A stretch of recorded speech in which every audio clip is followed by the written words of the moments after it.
or the other way? Okay, here. Can you remember doing this? Maybe you can show Daryl how to do it. Do what? Remember this? Oh, yeah. This is your igniter. It gets hot. This is what sets that explosion off. How does this stay in? Hey, you remember? Is that in there? I think that's holding it, isn't it? I think you're fine, yeah.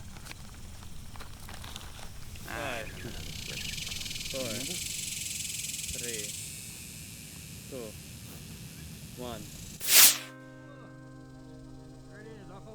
You look at the clouds and you used to see clowns and whales and dragons, and you look at the clouds and you don't see that anymore, and it's like sometimes I'll look at them and that thing starts to turn again, but it kind of shuts off the older you get. And so you get to see through their eyes, because part of that young man or boyness is really cool, and it's to recapture that is a gift.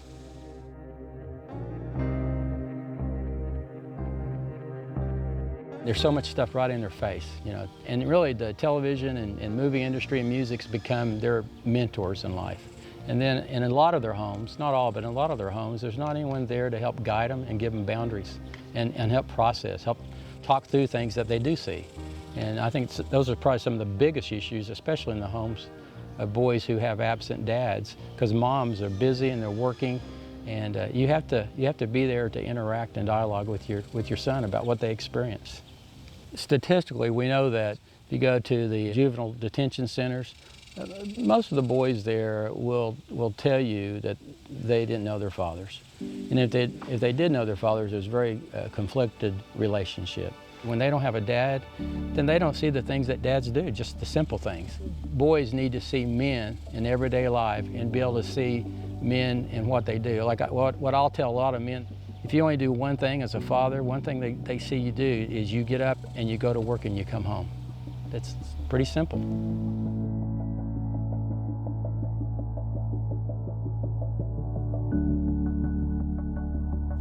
My dad taught me to do this. He fished weedless with, let's just call plastic bait. And the beauty about it is you never get it hung up. And that's a little bit of a heavy weight there on it.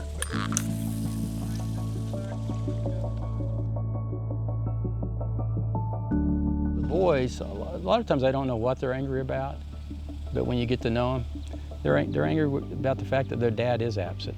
That may not come up in a discussion, but I feel like there's that hidden anger, and maybe at some point in their life they'll get to the point to recognize that. You get two alternatives. They can turn on the world and they can become bitter, or they can mature and realize that there are opportunities out there for them, and that all hope is not lost. Soncatchers is a mentoring program for boys with absent fathers, and what we try to do is just provide opportunities to boys to go out and do guy things. We look for stuff that's local, but typically we go fishing, we go kayaking, we do a little rock climbing. We've been to the Wichita Mountains, shoot rockets, and a lot of sports. When you spend time together, whether it's rafting or fishing or going to a ball game, there are plenty of opportunities just in the normal course of conversation to talk about, hey, did you see the way that guy encouraged his teammate, or did you see the way that guy had a fit on a bad call? And then be able to use those as teaching opportunities and life lessons. So we try to make it very easy, and it's not a big script, anything like that. It's just normal one-on-one relationship and an opportunity to bring things up as they occur.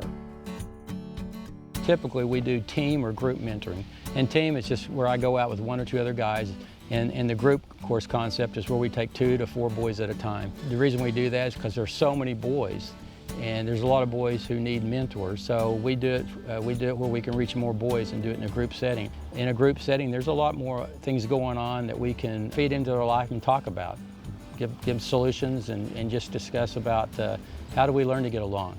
Ultimately, we try in Soncatchers to give them an example of letting them see men who have taken responsibility. I think that's probably one of the biggest things that we find in fatherlessness, is that kids grow up and they don't have a role model of a man in their life who is taking sacrificial responsibility.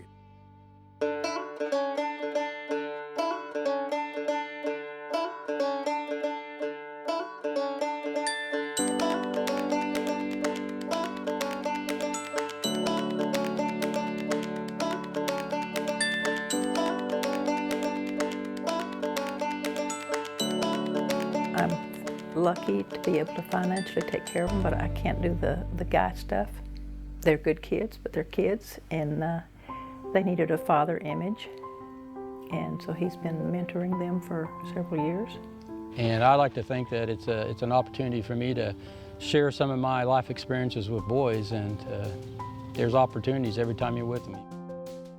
If a young man grows up and never sees an example of a man who realizes that I need to provide, I need to protect, it's not just about what I can get. I'm going to be somebody that perseveres and stays in a situation when it gets difficult, somebody that doesn't just give up, somebody that will have character. And I think that probably the biggest thing in character development and that we try to model is accepting responsibility for your actions and responsibility for the loved ones in your life. We look for opportunities for make teachable moments. So we go on a float trip, kid gets stuck in the rocks. I was fortunate to be able to sit back and watch him, and I could see that he was stuck. I see if he can figure it out, and if he can't, then I say, okay, first of all, slow down and relax. And I try to let him get it figured out. Then later we might talk about that, how that might relate to being in school or being around some peers that he might get frustrated with. We're taking every opportunity we can to bring encouragement and an example to these boys. I do see there's positive growth. The friendship that's been developed is great. Some of the things that we look for in our mentors, first we'd like them to be 21 years of age or older. We look for young men, we look for men, I call them the empty nesters. One thing that helps keep you young is to do things with teenage boys. I liked to color when I was a kid, you know, and I liked those coloring boxes where you open up and you had 45 different colors, you know. I mean, all their personalities are different, and some of them just roll over you like a tsunami, and some of them are really quiet and reticent, and so that's what's fun about it. It's like a box of chocolates, you know. You never know what you're going to get. For me, after raising 3 boys, it's an opportunity for me to kind of get the opportunity and justify going out kayaking and shooting rockets and going fishing again. Our goal ultimately is to have more mentors involved where we can have longer-term relationships with the kids. But as the kids grow, they encounter new issues, they encounter new questions, and being involved in their life for more than just 1 or 2 events really is what we're after, because that's where the change comes and that's where the vision for the future comes for them.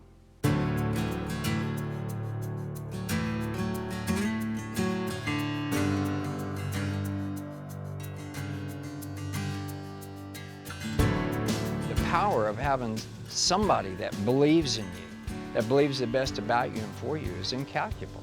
I think it is absolutely necessary, not just important.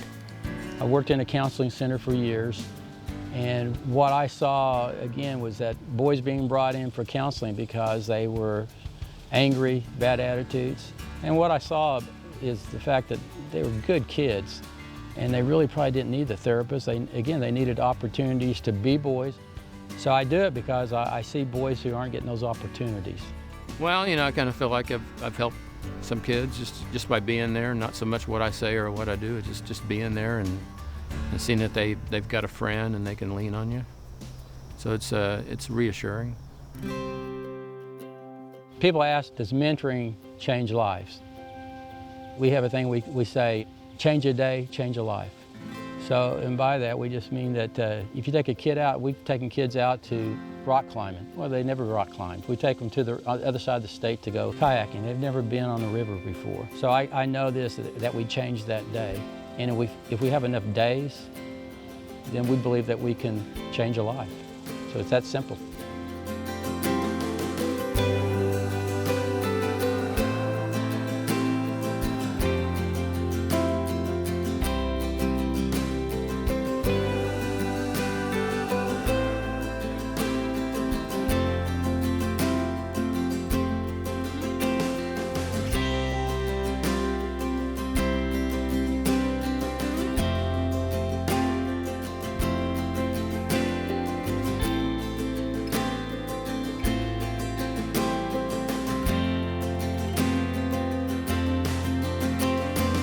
I found my cause. I found my cause. I found my cause. I found my cause. I found my cause.